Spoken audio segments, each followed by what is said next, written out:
हामीसँग भर्खरै सेमी फाइनलमा पराजित हुँदै गर्दा पनि एकदमै प्रतिस्पर्धात्मक र अर्थपूर्ण खेल खेलेर पराजित हुनुहुने चिचिला गाउँपालिका वडा नम्बर 5 का वडाध्यक्षज्यू जो चिचिला गाउँपालिकाको टिमबाट प्रतिनिधित्व गरेर खेल्दै हुनुहुन्थ्यो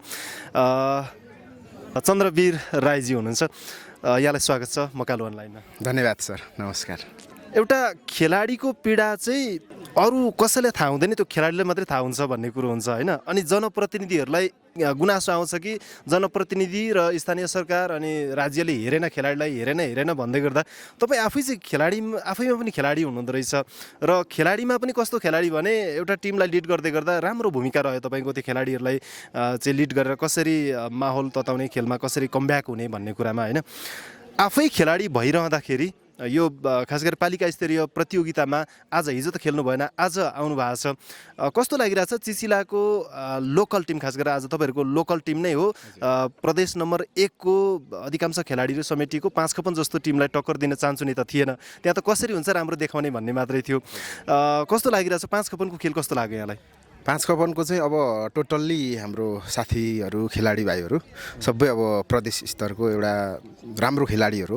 अब हाम्रो चिचिलाको चाहिँ यहाँको लोकल खेलाडीहरू, अब हामी चाहिँ त्यस्तो अब जित्ने टक्कर लिने गर्ने हिसाबले होइन। हामी चाहिँ अब चिचिलाले चाहिँ भर्खर सुरुवाती गर्दैछ।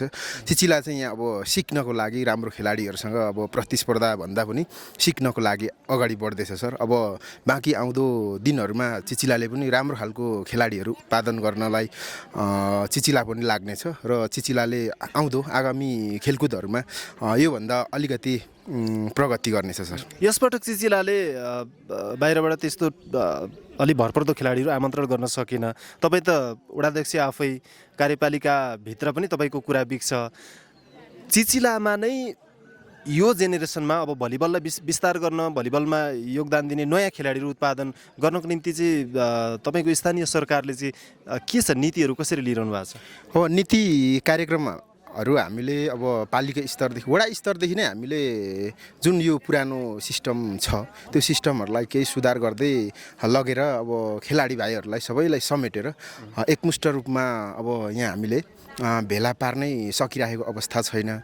अब त्यही पनि हाम्रो यो सानो पालिका, अब सानो पालिकामा अब जुन अरू ठुलो स्थानीय तहहरूभन्दा अब जनसङ्ख्या पनि अलिक कमै हुने, अनि जनसङ्ख्या कम भइसकेपछि अब त्यस्तै समस्या हुन्छ। अब खेलाडीहरू होइन, अब 101 जुन युवा खेलाडीहरू चाहिँ अलिक यहाँ हाम्रोमा अभाव अलिक कम भएको कारणले गर्दा पनि हामीले जुन रूपमा सोचेको थियौँ त्यो सोचे अनुरूपको हामीले खेलाडीहरू उत्पादन गर्न चाहिँ सकिरहेको अवस्था छैन।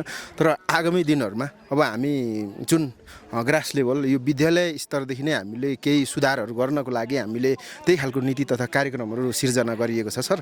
अब जुन अब आउने दिनहरूमा चाहिँ सर अब चिचिलामा पनि राम्रो खेलाडीहरू उत्पादन हुनेछ सर, एकदम विश्वस्त छु म चाहिँ त्यसमा सर। र हाम्रो खेलाडी भाइहरूले जति पनि हाम्रो 5 वडाका खेलाडी भाइहरूले चाहिँ जुन यो खेलकुदमा सबैले एउटा लगाव दिएर खेलकुदलाई, चिचिला खेलकुदलाई अगाडि बढाउनुहुन्छ भन्ने पनि मैले अनुरोध गर्न चाहन्छु हाम्रो खेलाडी भाइहरूलाई, र आशा पनि गरेको छु सर। हस्, थ्याङ्क यू सर। हस्, धन्यवाद सर।